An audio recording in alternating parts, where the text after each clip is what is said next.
parou para pensar o quanto é comum a gente pensar que uma mudança só acontece quando se resolve tudo com grandes decisões? A gente costuma chegar a essa época do ano e pensar que as mudanças só acontecem quando a gente toma decisões que vão mudar toda a nossa vida. Mudar de carreira, mudar de país, recomeçar do zero em algum novo projeto. Mas sabe o que 2025 me mostrou na minha prática? Realmente é que a vida só muda nos pequenos hábitos. A gente repete todos os dias pequenas escolhas, pequenas decisões que vão influenciar no final do projeto. E foi por isso que eu decidi fazer algo diferente nesse momento. A gente chega a essa época do ano e a gente começa a fazer uma espécie de auditoria, não é? E sendo bem realista com a nossa vida e com a nossa profissão, eu vou dividir com vocês alguns pontos que eu considero importantes para que a gente não leve para 2025. Mas não para julgar ninguém, mas para perceber o que já não faz sentido nenhum levar para o ciclo de 2026. Então eu vou compartilhar com vocês alguns pontos que eu acho que a gente precisa estar atento para que a gente, no próximo ano, viva algo novo, algo que a gente está desejando viver e que faz todo sentido quando a gente se propõe a isso. Às vezes, quando chega essa época do ano, as pessoas entram num novo movimento, né?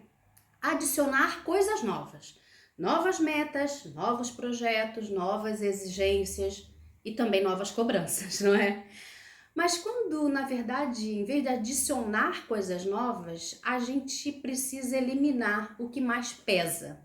Aquilo tudo que você não soltou em 2025. Antes de perguntar o que é que eu quero construir no próximo ano, talvez a pergunta seja: o que eu preciso deixar ir em 2025? Essa pode ser a primeira pergunta. E a primeira coisa que me veio à mente é a comparação. Uma das coisas que precisa ficar para trás é a comparação, porque ela drena a nossa energia profissional, emocional, e não faz sentido nenhum a gente viver a nossa vida se comparando com a vida do outro. E nem sempre a comparação é aquela óbvia, né? Às vezes a gente compara o nosso tempo com o tempo do outro, compara a nossa rotina com a realidade de outra pessoa, compara o nosso momento, a nossa fase de vida com a fase de vida de outra pessoa que não tem nada a ver com a gente, que nem vive a nossa realidade. Isso cria internamente uma sensação de atraso constante, já reparou nisso? De escassez, de que eu deveria ter mais coisas, eu deveria estar mais longe, eu deveria ter conquistado mais tantas coisas assim. Essa comparação ela não inspira em nada, muito pelo contrário, ela trava a gente, ela retrai a gente. É como se ela roubasse a nossa presença e a nossa força de ação, não é? O segundo ponto, eu acho que foi sem dúvida a falta de espaço. Pensa comigo. Muitas mulheres estão exaustas, não só porque a gente trabalha muito, porque a gente trabalha muito de fato, mas também porque a gente não tem espaço para ser a gente, para serem elas. Sem espaço para descansar de verdade, sem espaço para ouvir o próprio pensamento, sem espaço para silenciar o excesso, dar limites, ou simplesmente estar de boa, tranquilo. E aí surge um padrão muito perigoso. Adiar o descanso, adiar a pausa. É como se isso fosse um prêmio e não uma necessidade real da nossa vida. E quando a gente só vive reagindo a coisas, a tarefas, eu tenho que, o nosso corpo cobra, a mente cobra. E a motivação que existia, essa vai embora, né? Um outro ponto que eu acho importante fica em relação às compensações emocionais. Pensa comigo, muitas vezes o que a gente chama de hábito é só uma tentativa de aliviar algo mais profundo. E a gente sabe o que é, né? Tipo assim, gastar mais do que gostaria, comer sem fome, sem necessidade, ocupar cada minuto do dia para não pensar, reclamar mais do que percebe. E isso acontece não é porque você é fraca, mas porque você tem algo que precisa e que tá te pedindo atenção. Então, antes de se criticar por conta disso, pergunta assim: do que eu realmente preciso agora? Será que eu realmente preciso comer uma barra inteira de chocolate?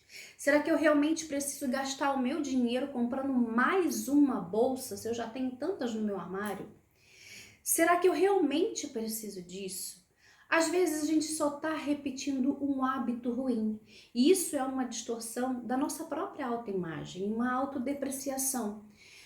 Comer demais, gastar de forma desregrada com coisas aleatórias. Às vezes esse hábito pode gerar consequências um pouco mais na frente. Esse é um ponto da atenção que a gente precisa ter para 2026. Um outro ponto que eu considero muito importante é parar de perder tempo com o que não tem importância na sua vida. Você já reparou quanto tempo a gente perde reclamando o que a gente não vai resolver, falando de coisas que a gente não tem controle? E principalmente, a maior reclamação, ela costuma aparecer quando a gente se cobra demais, a gente espera mais de si do que aquilo que é possível para a gente realizar, coloca um monte de pratinhos para a gente resolver tudo ao mesmo tempo e a gente não consegue e depois fica se cobrando. E muitas vezes o ajuste não está em fazer melhor. E sendo bem honesta, às vezes precisamos de se definir as nossas prioridades. O que é mais importante? Foi isso que resultou para mim e para muitas das minhas clientes. Então a pergunta que fica aqui é a seguinte: o que é importante para mim agora que fará diferença na minha vida nos próximos 12 meses que estão por vir?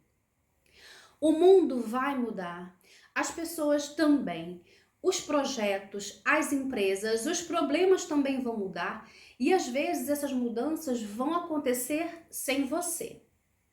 A nossa vida, ela é construída nos detalhes.